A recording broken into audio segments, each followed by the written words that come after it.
안녕하세요. 저는 이제 50대 후반이 된 할줌마입니다. 첫째 아들이 일찍 결혼을 한 탓에 원치 않게 할머니가 되어버렸네요. 아직은 아줌마 소리를 더 듣고 싶은데 할머니 소리를 들어야 하니 할줌마라고 스스로 부르게 되었네요. 이렇게 긍정적으로 생각하며 저 스스로를 다독이며 한평생을 살아온 저에게 아주 믿기 힘든 일이 일어나고야 말았습니다. 평생을 제 편이라고 생각했던 사람에게 제대로 뒤통수를 맞았으니 이보다 더 힘든 위기가 어디 있을까 싶더라고요. 제가 여태 믿고 의지했던 것이 전부 허상이었던 것인가 하는 생각도 들게 되었고요. 그래도 정말 천만다행인 것이 저를 지켜주는 사람이 한둘이 아니었다는 것입니다.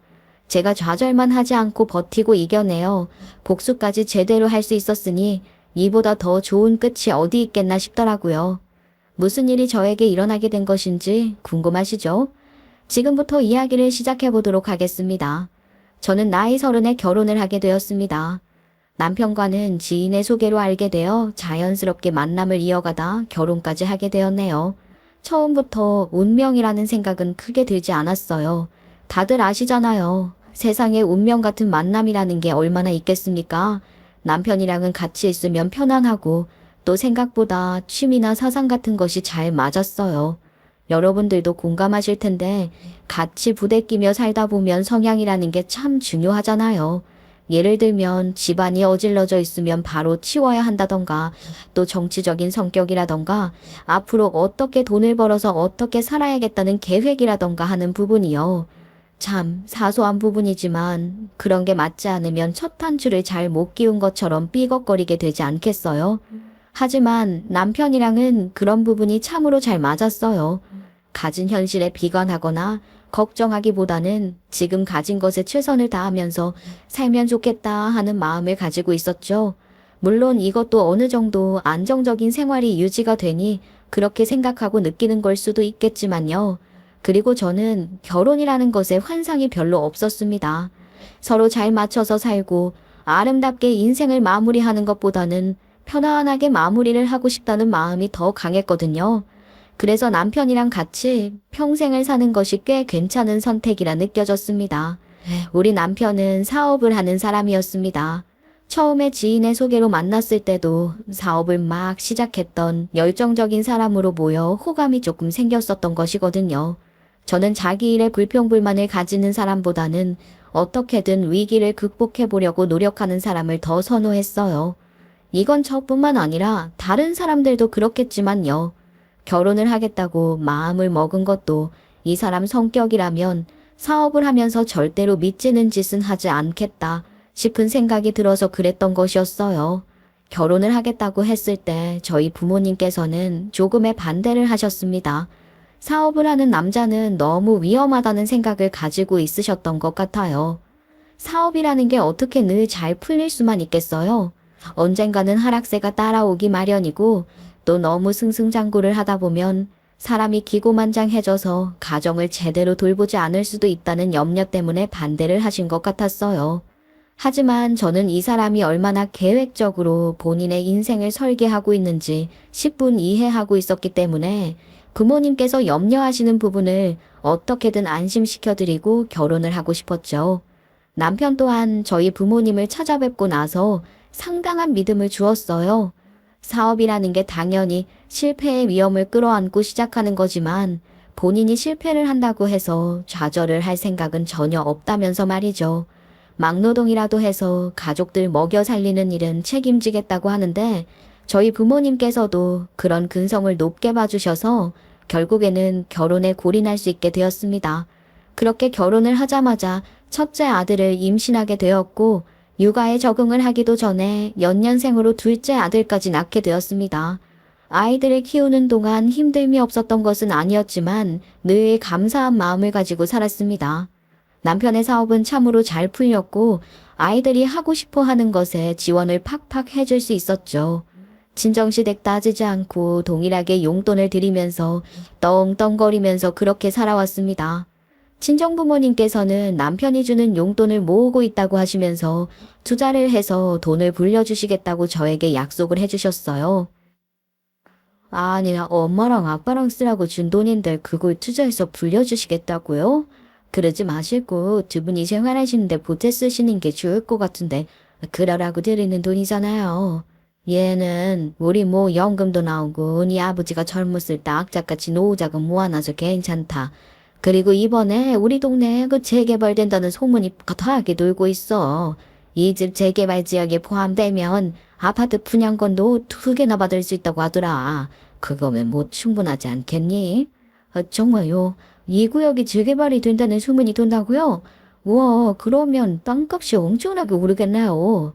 내가 네 아버지한테 얼마나 잔소리를 해댔었니? 어디 중심에 떡하니 있는 땅이나 살 것이지. 이렇게 언저리에 있는 넓은 땅 사서 마당 있는 집에 살면 뭐 하겠냐고 말이다. 근데 이렇게 몇십 년이 지나고 나니까 재개발로 땅값이 하늘을 치솟고 있으니까 얼마나 다행이니. 안 그랬으면 저승 가서도 나한테 잔소리 들었지. 하긴 아버지께서 속아서 산 땅이라고 엄마가 그렇게 난리를 쳤었는데 제가 오죽하면 그걸 다 기억하겠어요? 그 어린 나이였음에도 불구하고. 아무튼 엄마 정말 다행이네요. 그럼 분양권 바로 매매하시려고요? 글쎄, 그걸 바로 팔아야 할지 아니면 집값 오를 걸 생각하고 들고 있어야 할지 모르겠구나. 아직 그 재개발이 확정되었다고 뜬 것도 아니고 하니까 지켜봐야겠지. 저는 결혼을 하고 몇 년 지나지 않아 저희 친정집도 술술 잘 풀린다고 생각을 했어요. 아들 둘을 키우면서 체력이 바닥이 나서 힘들었는데 집안 분위기가 잘 풀리고 있다고 생각을 하니 그 힘듦이 사라지는 것 같더라고요. 친정 부모님께서는 저희가 꾸준히 드리고 있는 용돈을 한 푼도 쓰지 않았다면서 꽤 넉넉하게 모였다고 투자해서 재미 좀 보시겠다고 하셨죠. 저는 어차피 용돈으로 드린 돈이라 알아서 하시라고 신경을 끄고 있었고요. 재개발이 된다는 소리에 꽤 큰 돈이 굴러 들어오겠구나 했었는데 그 재개발이 한번 무산이 되면서 소문이 쏙 들어간 거 있죠. 저희 친정엄마께서는 친정아버지의 바가지를 또 벅벅 긁으셨죠. 그렇게 아무런 걱정 없이 잘 살고 있다고 생각을 했는데 행복함은 오래가는 것이 아니더라고요. 결혼을 한 지 10년 차가 되었을 때 저희 친정아버지께서 간암에 걸리고 마셨어요. 저는 정말 충격적이었죠. 친정아버지와 제가 반주를 즐겨 했었기 때문에 항상 집안에 소주 한두 병은 구비를 해두었었거든요. 밥 먹다가 한 잔, 두 잔 약주다 생각하고 마셨었는데 친정아버지께서 간암에 걸리셨다고 하니까 당연히 놀랄 수밖에 없지 않겠어요. 더불어 걱정도 되더라고요. 저도 이제 40대가 되었고 건강관리에 힘을 써야 하는 나이가 되었으니 술을 끊어야겠다는 생각도 들게 되었어요. 아버지의 병세는 간이식을 받아도 이미 혈관부터 시작해서 다른 부위에 전이가 되기 시작했기에 살아날 수 있는 가능성이 거의 없다고 하시더라고요. 그래도 자식으로서 어떻게 모른 척을 할 수 있겠어요? 간이식을 해드리겠다고 했으나 아버지께서 극구 거부를 하셨습니다. 내가 간이식을 받는다고 해도 살아날 수 있을지 없을지 모르는데 멀쩡한 배를 갈라 간을 왜 떼어줘? 나는 그냥 수술 없이 조용히 떠나고 싶다. 자식들 왜 상처 내고 싶지 않어. 그래도 박박 우겨서 간이식 적합 검사를 받았는데 그나마 건강한 저는 불일치, 남편이 일치하다고 뜨더라고요. 이게 애매한 게 남편에게 강요를 할 수 있는 부분은 아니잖아요. 이식을 한다고 한들 이미 전이가 되기 시작했는데 무슨 소용인가 싶기도 했고요. 아버지께서 극구 거부를 하시니 남편도 어쩔 줄 몰라 하면서 그래도 수술 한번 받아보는 게 좋지 않겠냐고 친정아버지를 설득했지만 들어먹히질 않았어요. 결국 아버지께서는 투병 1년 만에 하늘나라로 떠나시게 되었습니다. 아버지가 돌아가신 이후로 저희는 더욱 바빠졌어요. 홀로 남은 친정엄마가 너무나도 걱정이 되었기 때문이었습니다. 저에게는 아픈 가정사가 하나 있었습니다. 저에게 오빠가 하나 있었지만 젊었을 때 오토바이를 타다가 사고를 당한 이후로 쭉 요양병원에 투병을 하고 있었어요. 그동안은 친정아버지와 함께 한 달에 2번씩 찾아가곤 했었는데 친정아버지가 돌아가시고 나니까 친정엄마 혼자서 요양병원에 가서 돌본다는 게 쉬운 일이 아니라고 하시더라고요. 친정오빠는 머리를 심하게 다쳐서 말도 제대로 하지 못했기에 의사소통도 제대로 되지 않았고 척추를 크게 다쳐서 하반신이 마비된 상태였기 때문에 누워서 일어나지를 못하고 있었죠. 그러니 친정엄마 혼자서 돌볼 수가 없어 제가 매번 따라가서 도와줘야 했어요. 그래도 한 달에 2번 정도니까 어렵지는 않았는데 친정아버지께서 그렇게 갑작스럽게 돌아가시고 나니까 친정엄마도 덜컥 겁이 나셨나 봐요. 내가 정말 걱정이 많다. 네 아버지가 그렇게 세상을 뜨고 나니까 나까지 갑자기 사라지면 우리 아들은 어떻게 해야 하나 싶고 너한테 모든 짐을 짊어지게 할 수도 없고 말이야. 엄마 무슨 그런 말 하고 그래요. 엄마가 사라지긴 왜 사라져. 엄마는 건강하게 평생 내 옆에 지켜줄 거야. 그러니까 걱정하지 마. 이렇게 여러 일을 겪고 나니까 사는 게 무척이나 더덥다는 생각이 들더라. 나까지 없으면 저 불쌍한 우리 아들이 누가 돌보겠니? 내가 오래오래 살아야 하는데 어디 그게 쉬운 일도 아니고 말이다. 아유, 정말 나이 먹은 건 출책이다. 집안에 아픈 사람이 있으니까 그런 걱정할 수도 있지. 근데 지금 엄마가 너무 우울해하고 힘들어하는 것 같아. 내가 할게 내 오빠잖아. 엄마가 걱정하는 일 없도록 내가 잘 지킬 테니까 엄마야말로 건강 좀 챙겨. 응? 몸도 그렇고 마음도 그렇고 마음이 건강해야 하는 법이야. 그렇지. 엄마도 알지. 내가 마음 단단하게 먹고 잘 버텨내야 한다는 거 그걸 누가 모르겠니. 근데 참 걱정이 너무 많구나. 내가 너한테 짐을 짊어지게 할까봐 말이다. 미안하다. 아직 아무 일도 일어나지 않았잖아. 엄마가 나한테 왜 벌써부터 미안해. 엄마야말로 그런 생각하지 말고 그런 마음도 가지지 마. 친정엄마가 너무나도 불안해하시고 자꾸만 언제 무슨 일이 닥칠지 모른다고 걱정을 하시니까 제가 옆에서 삶의 의지를 가질 수 있도록 노력을 해야 했어요. 그러다 보니 자연스럽게 오빠가 입원해 있는 요양병원에도 따라다니게 되었는데 3번 정도 요양병원에 따라갔을 때 우리 남편이 어느 날 같이 가겠다고 하더라고요.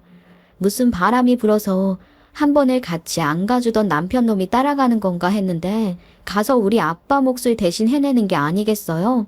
아무래도 오빠가 오랜 시간 누워만 있다 보니까 살도 많이 쪘고 또 하반신이 마비니까 움직일 수가 없어서 누군가가 부축을 하거나 들어야 하는데 그걸 남편이 대신 다 해주는 거죠.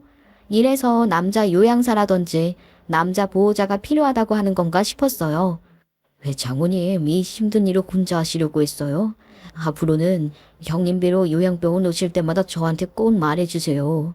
제가 같이 와서 도와드릴 테니까요. 장모님 가뜩이나 살도 빠지시고 몸도 약하신데 이걸 어떻게 혼자 하시겠어요. 저희 마누라도 별 도움 안 될 것 같은데 이런 건 제가 해야 하는 거죠. 꼭 저 불러주세요. 아이고 당신이 웬일이야? 나 진짜 진심으로 감동받았어. 당연히 이런 일은 남자가 해야 하는 법인데 내가 그동안 형님께 너무 못해드린 것 같아서 죄송하네. 그 말에 진짜 사람이 달라 보이더라니까요. 앞으로 요양병원 갈 때마다 말을 해달라고 했는데 저희 친정엄마가 미안해서 말을 못하신 거예요. 솔직히 남편이 얼마나 고생스럽게 일을 해야 하는지 잘 알고 있으니까 연락을 일부러 안 하시고 혼자 가신 거죠.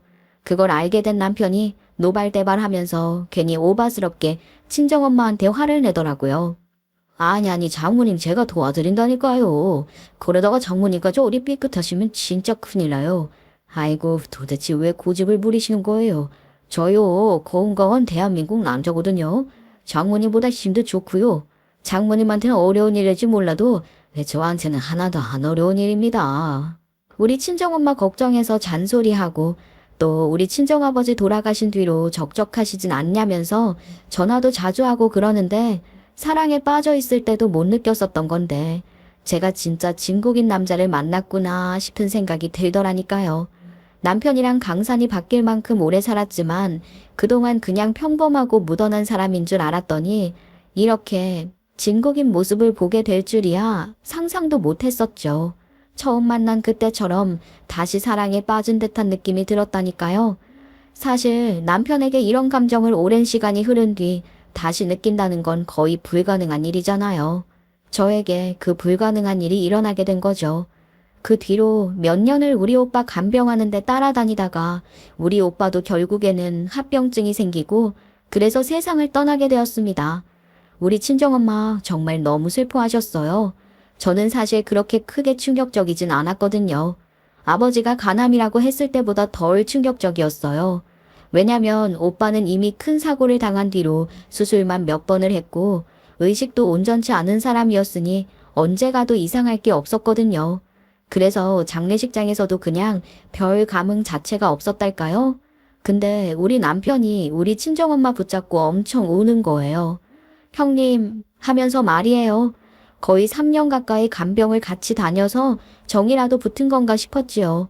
우리 남편이 가기 시작하면서 저는 애들 둘 돌본답시고 요양병원에 잘 안 갔거든요. 아무튼 오빠 장례까지 치르고 나니까 진짜 친정엄마한테는 저 하나밖에 안 남은 거지요. 근데 솔직히 말해서 불효다 싶을지 모르겠지만 저도 제 생활이라는 게 있으니까 친정엄마를 매번 들여다볼 수는 없잖아요. 애들이 벌써 초등학교 고학년이니까 공부도 신경 써야 하고 학원비가 또 얼마나 나가겠어요. 근데 이 와중에 우리 남편 사업이 점점 하락세를 찍는 거예요.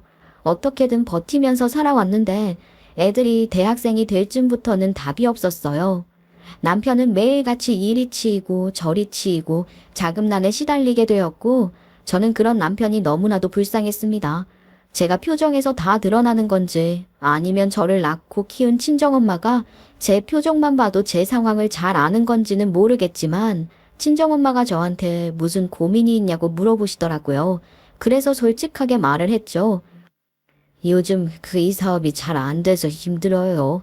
애들이 대학생이 되었으니까 학비도 만만치 않게 나가고 또 취업 준비한다고 자격증 공부도 하고 싶다 그러고 책값도 만만치 않은데 아휴 죽겠어요. 애들 성인 되면 돈 좀 덜 들어갈 줄 알았더니 애들 키우는 게 다 돈이지 뭐. 그래서 이 서방은 뭐가 그렇게 힘들다냐. 회사 일이 뭐가 막혀.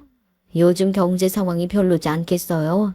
사업하면서 대출을 좀 받았는데 이자도 오르고 거래도 잘 안 되고 해서 지금 많이 힘들어하네요. 친정엄마가 통장 하나를 주면서 이 서방 가져다 줘라 하는 게 아니겠어요? 아휴 엄마 이게 무슨 통장인데요.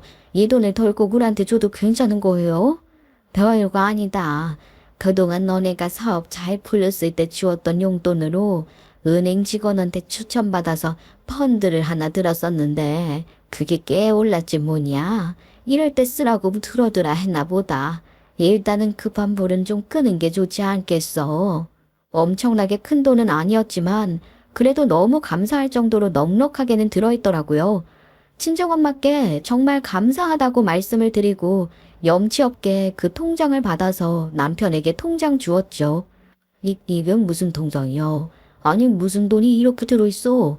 당신이 이런 비정금을 숨기고 있었어? 내 돈 아니야. 우리 엄마가 당신한테 사업을 보탰으래.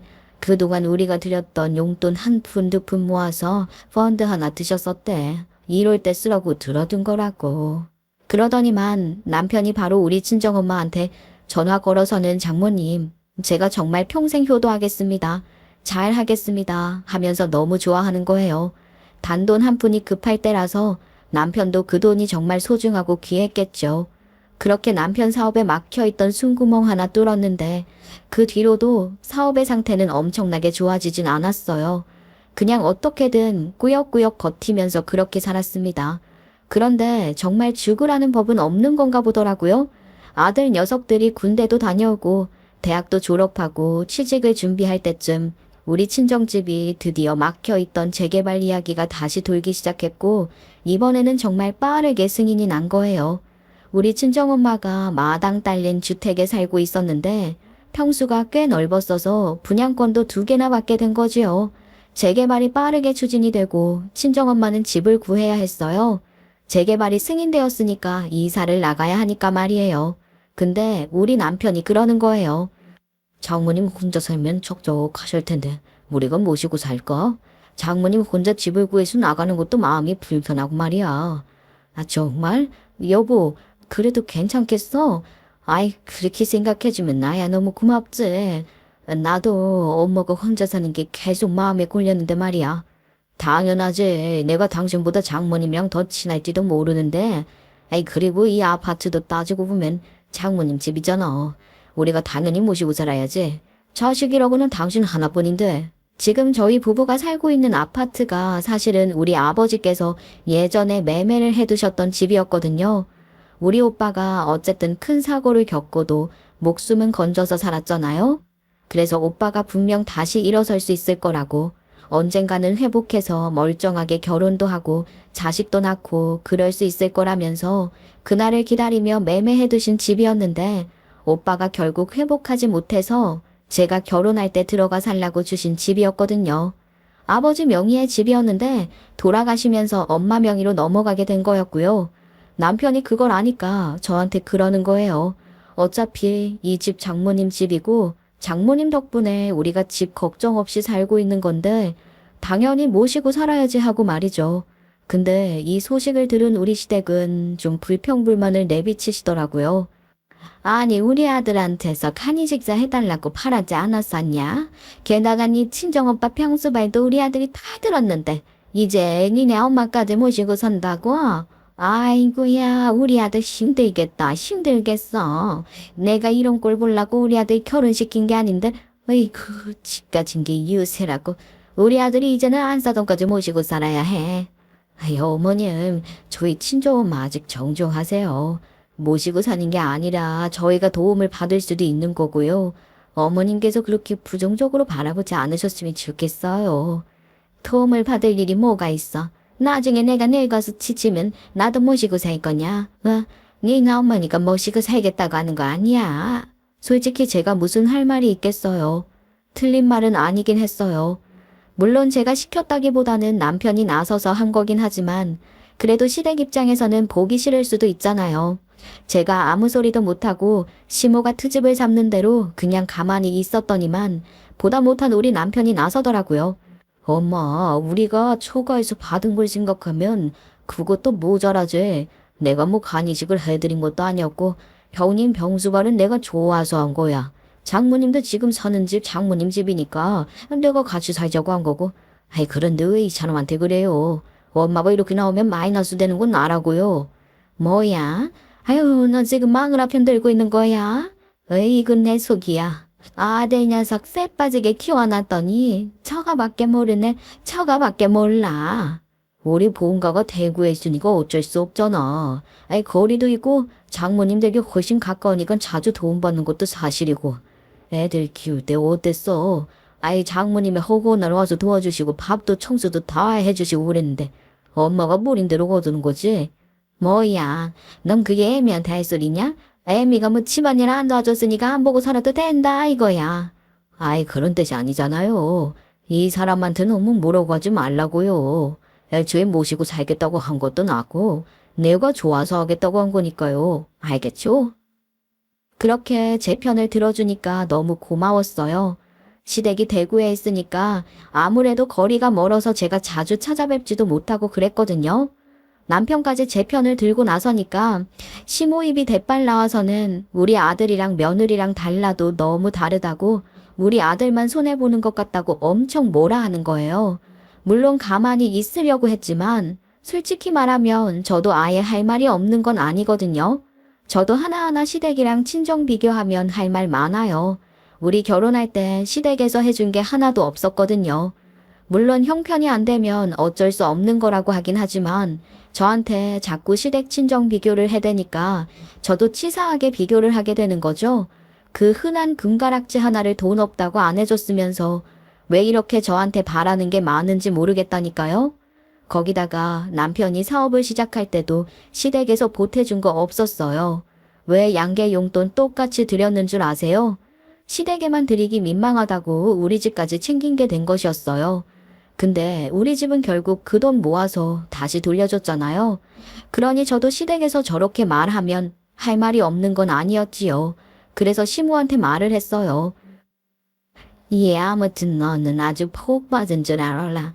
세상에 이런 남편 만나기가 어디 쉬운 줄 아니? 나 같은 쌤이도 어디 없다. 며느리가 친정만 챙기는데도 뭐라 안 하잖니? 아유, 지금 뭐라고 하시는 거 아니에요? 저도 그이가 먼저 하자고 제안했으니까 미안한 마음 가지고 고맙게 생각하고 있어요. 근데 어머님이 이렇게 감나라 배나라 하시면 저도 기분이 상할 수밖에 없잖아요. 우리 부모님이 그동안 남편한테 받은 거 없이 보답해 주려고 노력하셨고 남편도 그 마음 알아서 지금이라도 효도하자고 하는 건데 어머님이 왜 그러시는 거예요? 지금 뭐 사업하는데 돈 좀 보태주고 집 좀 해줬다고 친정 잘났다고 하는 게야. 우리는 해준 게 없어서 못난 시댁이고.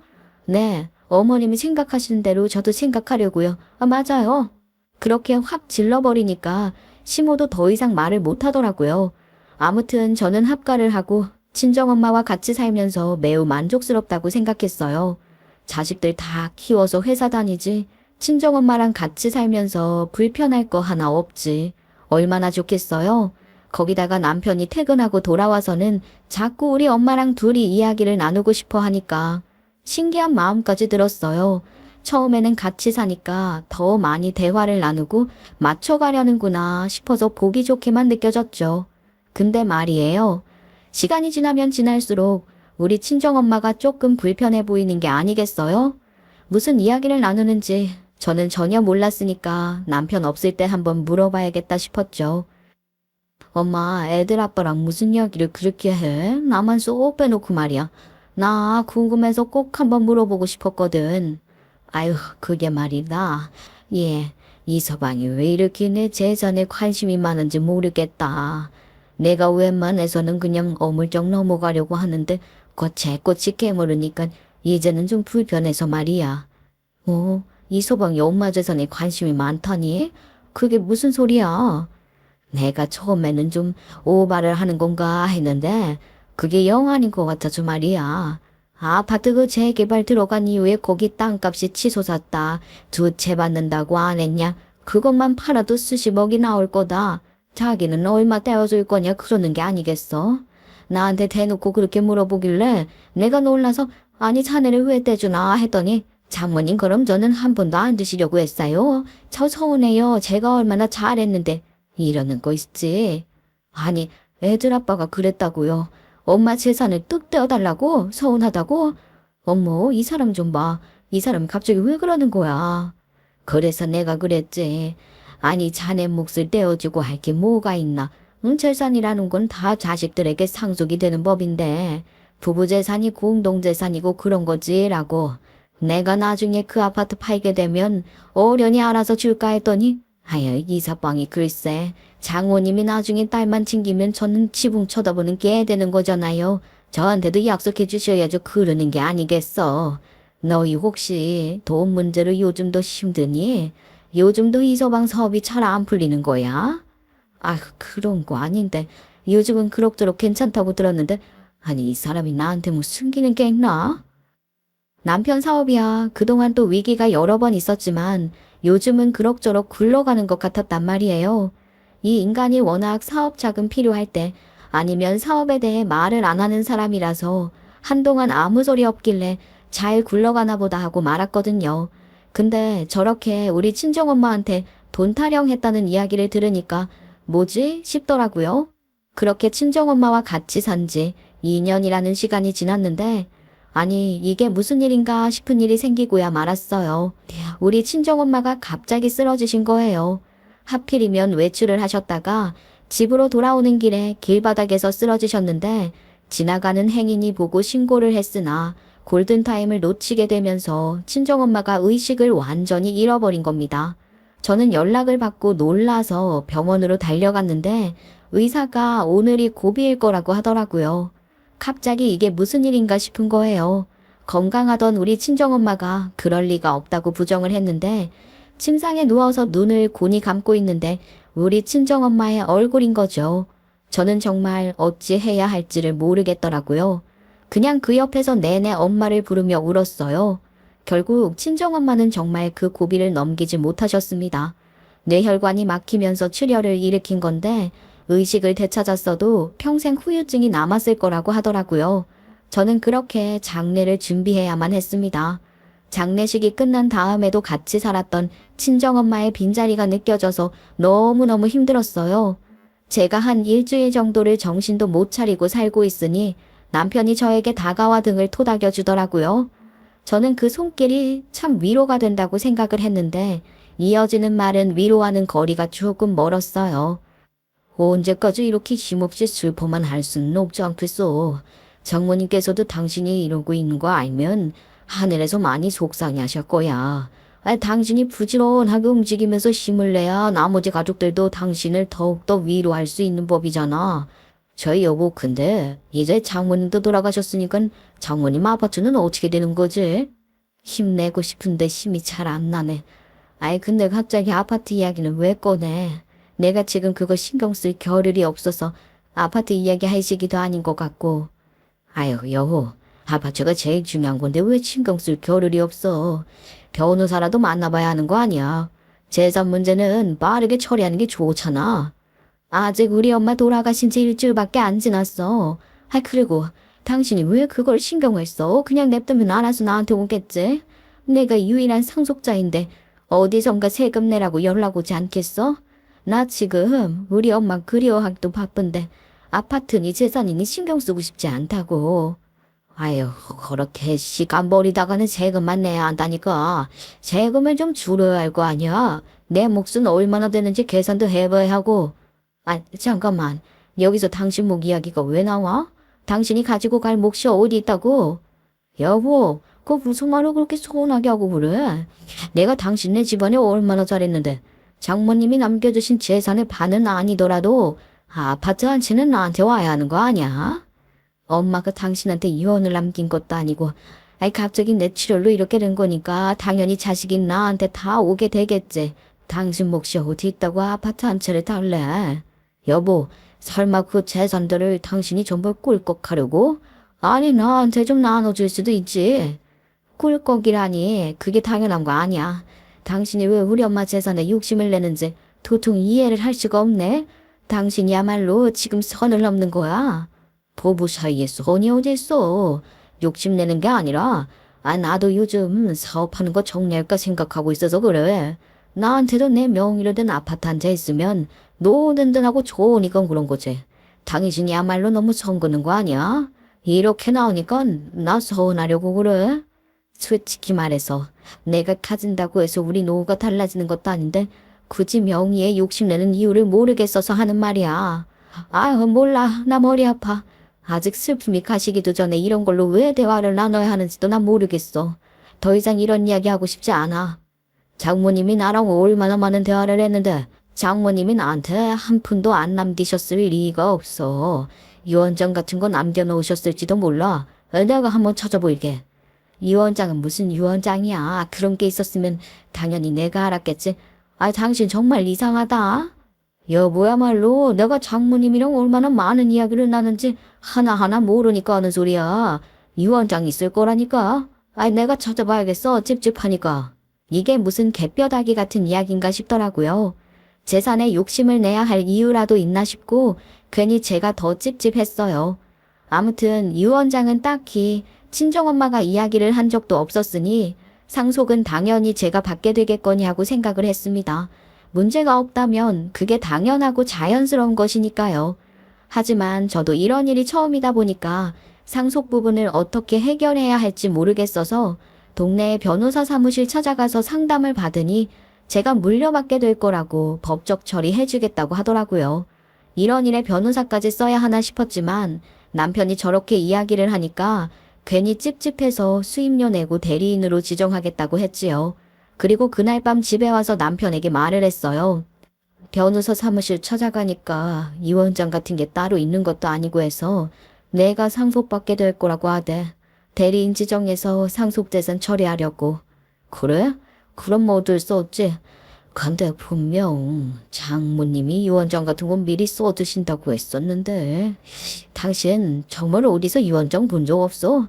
나한테 그때 써두시고 어디 숨겨두신다고 했었단 말이야. 엄마한테 유언장 이야기 같은 거 들은 적 없다고. 그러니 남편이 오히려 태연한 듯한 표정을 지으면서 냉장고 구석에 처박혀 있던 아주 오래된 소주병 하나를 들고 오더라고요. 제가 왜 우리 아버지처럼 반주를 즐긴다고 했었잖아요. 우리 친정엄마랑 같이 살면서 친정엄마가 간암으로 돌아가신 아버지 생각난다고 소주를 못 먹게 했어서 몇 년째 처박힌 술이었는데 그걸 마시자는 거예요. 이거 엄청 오래된 소주 아니야? 이거 먹으면 달라는 거 아니야? 술이라는 게 원래 발효를 시켜 먹는 거 아니겠어. 내가 세팅해 놓을 테니까 당신은 거기 가만히 앉아 있어.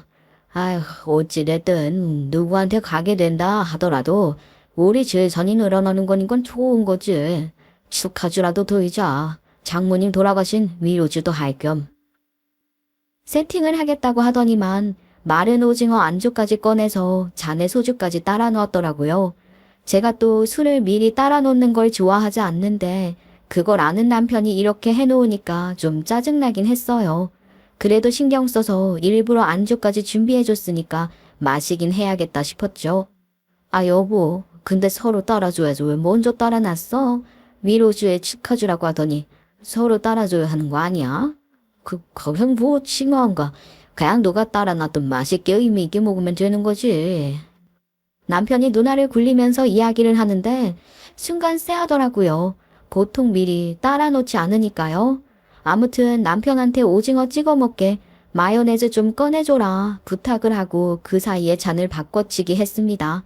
만약 별일 없는 술이라면 둘 다 아무 일도 안 일어날 것이고 제 술잔에 뭔가를 해놨으면 남편에게 반응이 오겠지 싶어서요. 그리고 술을 딱 마셨지요. 남편이 한 잔 더 마셔 하면서 계속 따라주대요. 남편이랑 저랑 둘이 한 병 해치우고 거실 소파에 앉아서 TV를 틀었는데 남편이 눈을 꿈뻑하더니만 왜 이렇게 졸립지 하는 거예요. 그렇게 졸립다면서 뭘 버티고 있어. TV에서 재밌는 거 하지도 않는데 방에 들어가서 자. 안 됐는데. 아우, 왜 이렇게 졸립지? 술이 줄었나? 나 그럼 잠깐만 누워있을게. 막 중얼중얼 그러더니만 침대에 눕더라고요. 그러더니 정말 5분도 안 지나서 코를 드르렁거리면서 골면서 자는 게 아니겠어요? 진짜 이상한 거예요. 우리 남편 사업하는 사람이라 주량 괜찮거든요.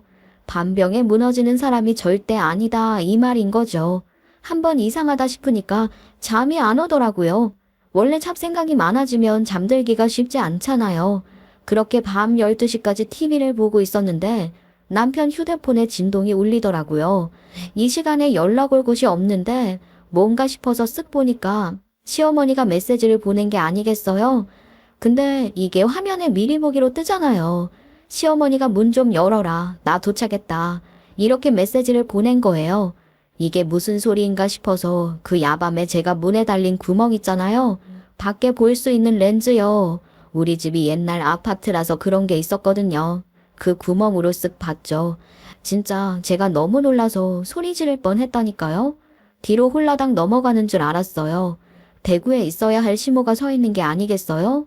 제가 놀라서 문을 열었더니만 시모가 더 놀라는 거예요. 아니, 왜 네가 나오냐? 우리 아들은 어디 가고? 그이가 잠들어서요. 아니 근데 어머님이 여기 왜 있으세요? 지금 시간도 12시가 넘었는데 대구에서 서울까지요 이 시간에. 아니 그게 내가 우리 아들을 금돈 보려고 온 건데 우리 아들이 잠들었다고? 천하태평하게? 네, 저랑 반지 조금 했는데 잠들었어요. 어머님 일단 들어오셔요. 아니다. 내가 지금 어딜 들어가니? 집에 가야지. 아들 얼굴 잠깐 보러 온 거니까 못 보면 그냥 가는 게 좋겠다. 그게 무슨 말씀이세요? 지금 시간에 대구로 가시겠다고요? 어머님, 지금 기차도 없고 버스도 없는데 여기서 대구로 어떻게 가세요? 택시를 타고 가야 하나? 아니면 내가 지금 찜질방에 가서 자도 되는 거고, 아니면 우리 애 남편 보고 지금 데리러 오라고 하지 뭐. 어머니, 아버님 지금 대구에 계신 거 아니에요. 아버님 달려온다고 해도 3시간은 걸릴 텐데 그러지 마시고 집에 들어와서 자고 내일 아침에 가세요. 내일 아침에 그의 얼굴 보셔도 되는 거잖아요. 여기까지 오셔놓고 갑자기 무슨 말씀을 하시는 건지 얼른 들어오세요.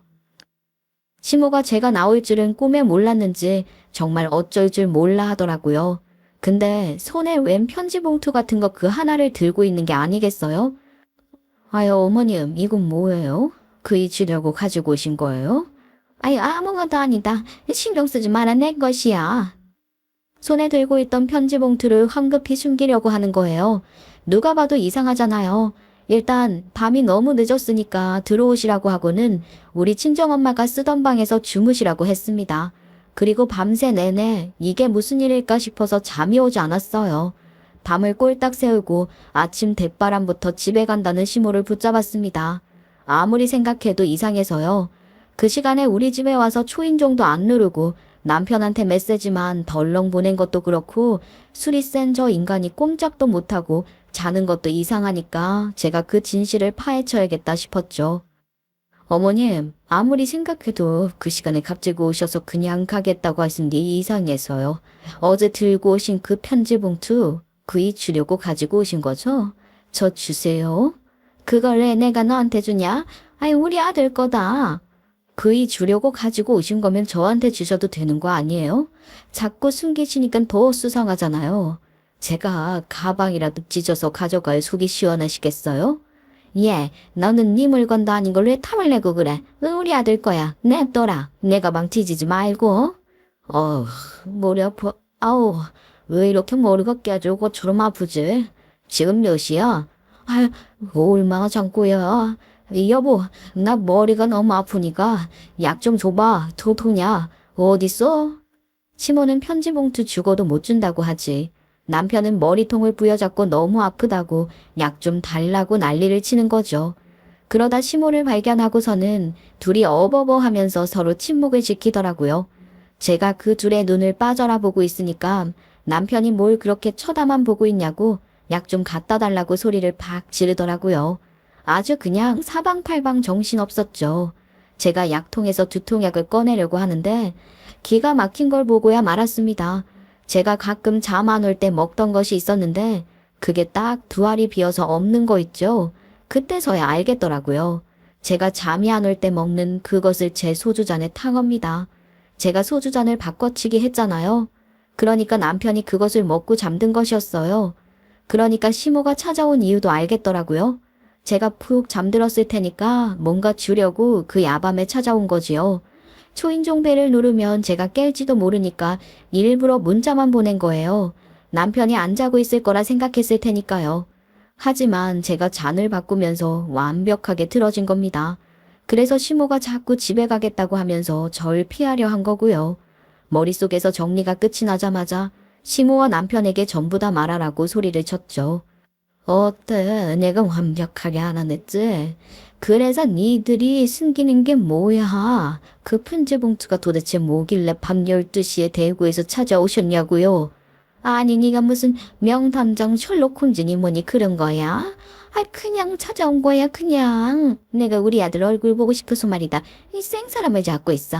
그 말에 제가 시모 가방을 확 낚아채서 편지 봉투를 꺼냈습니다.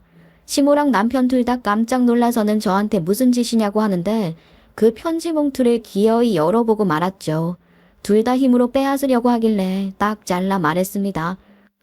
저 건드리지 마세요. 제가 지금 이거 내용을 확인 안 하면 안 될 것 같으니까 다들 가만히 있으시라고요. 안 그러면 무슨 일이 일어날지 모릅니다. 그리고 찬찬히 그 편지 봉투 속에 들어있는 내용물을 확인했는데 정말 기가 막혀서 돌아버리는 줄 알았습니다. 그게 뭐였냐고요? 바로 가짜 유언장이었습니다. 마치 우리 친정엄마가 남긴 것처럼 시모가 조작해서 들고 온 가짜 유언장이었다고요. 재산의 반을 남편한테 주겠다는 유언장이 떡하니 들어있는 게 아니겠어요? 변호사 공증이라도 받았는지 양식까지 딱 맞춰서 말입니다. 제가 진짜 어이가 없어서 웃음이 다 나더라고요. 지금 재산 빼돌리려고 유언장까지 가짜로 만들어 온 거예요. 당신이 그렇게 애타게 찾던 유언장이 가짜 유언장이었냐고. 무슨 소리냐? 사돈이 나한테 넘겨주고 가신 거였다. 나한테 주면 찢어버릴지도 모른다고? 아니, 나한테 직접 주신 거라고. 그 말이 되는 소리를 하세요. 저희 친정엄마가 대구에 간 적도 없고 어머님을 만난 일도 없는데 어떻게 친필 유언장을 어머님께 맡기겠어요? 이거 사문서 위조예요. 범죄라고요. 아니라니까. 사돈이 정말 나한테 준 거라니까. 그렇게 확실하면 제가 이 유언장 우리 엄마가 쓴 게 맞는지 아닌지 확인 좀 해봐야겠어요. 아니, 그 재산 좀 나눠줄 수 있는 거 아니야. 아이, 우리 장모님이 나한테 남겨주신다고 했는데 어이가 없다. 도대체 내 재산, 네 재산이 뭐가 그렇게 중요하다는 거야? 어차피 평생 부부로 살 건데. 아이, 나도 모르지. 당신이 돈 가지고 유세를 떨지 어떻게 알아. 나도 저거 잘했잖아. 형님도 장모님도 내가 다 챙겼잖아. 그러니까 반은 나 줘야지. 그렇게 우겨대는데 이대로 그냥 넘어가면 찝찝해서 안 되지 않겠어요? 저는 그 뒤로 은밀하게 뒷조사를 시작했습니다. 사실 은밀할 것도 없었어요. 유언장이라고 들고 온 그 문서는 우리 친정엄마가 평소에 메모하는 습관이 있었기 때문에 필체감정색의 필체대조를 요청해놨고, 남편은 휴대폰에 잠금을 해놓지 않았기 때문에 자는 사이에 몰래 휴대폰을 뒤져볼 수 있었거든요. 이 인간이 혹시 바람이라도 피워서 제 재산을 탐내는 건가 싶었는데 바람은 아니었고 빚이 어마어마하게 있더라고요. 저한테는 비밀로 받은 대출이 엄청난 거예요. 사업자금 대출부터 시작해서 소액 대출에 자동차 대출까지 있는 거 있지요? 저는 이게 무슨 일인가 싶었습니다. 남편에게 솔직하게 말하라고, 무슨 빚이 이렇게 많냐고, 너 사업도 잘 안 풀려서 정리하네 뭐하네 하더니만 이거 다 사업 때문에 받은 거냐고, 말이 되냐고, 얼마나 망한 거냐고 했더니만 아무 소리도 못하더니 무릎 꿇고 잘못했다고 빌더라고요. 여보, 미안해. 내가 솔직하게 말하면 이혼 당할까봐 그동안 말을 못했어. 사실라, 인터넷에서 유행하는 사행성 게임 사이트에 빠져서 돈을 다 탕진하고 말았어. 뭐라고? 요즘 사회적으로 문제라는 그 사행성 사이트에 빠졌다는 거야? 거기에 지금 이 많은 돈을 쏟아부었고? 아니, 빚이 전부 얼만데? 사업자원 대출 받은 것도 있고, 소액 대출 받은 거랑 자동차 대출에 삼금융 받은 것까지 전부 합치면 2억 조금 넘게 있어. 인터넷 게임을 하느라 2억을 날렸다는 게 말이에요.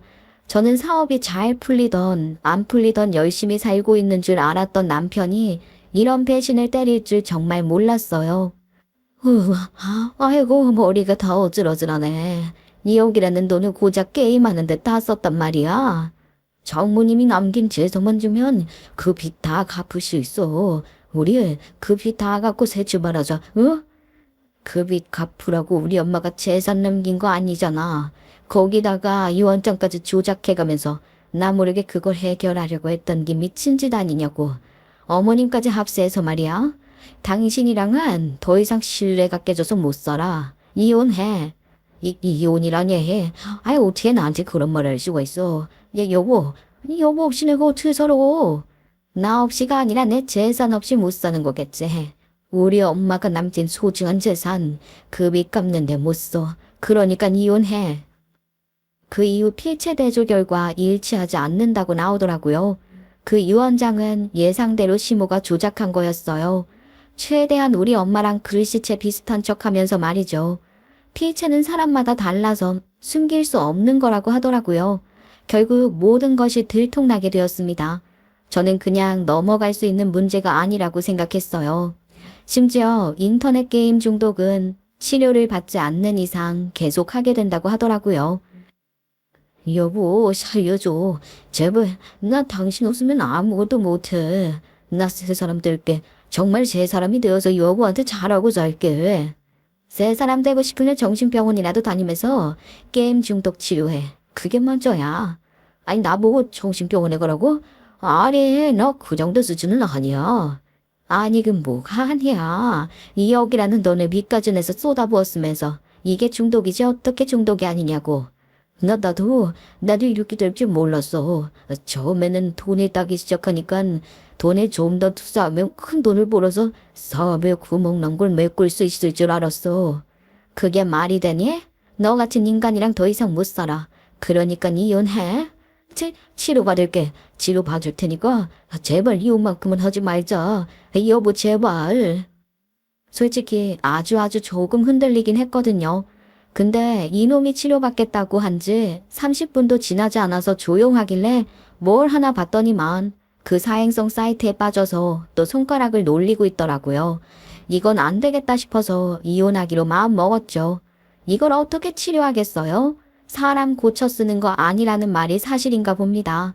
결국 저는 사문서 위조로 남편과 시모를 고발하겠다고 선언을 했고, 남편놈 시모 둘 다 잘못했다고 저한테 냅다 빌기 시작했습니다.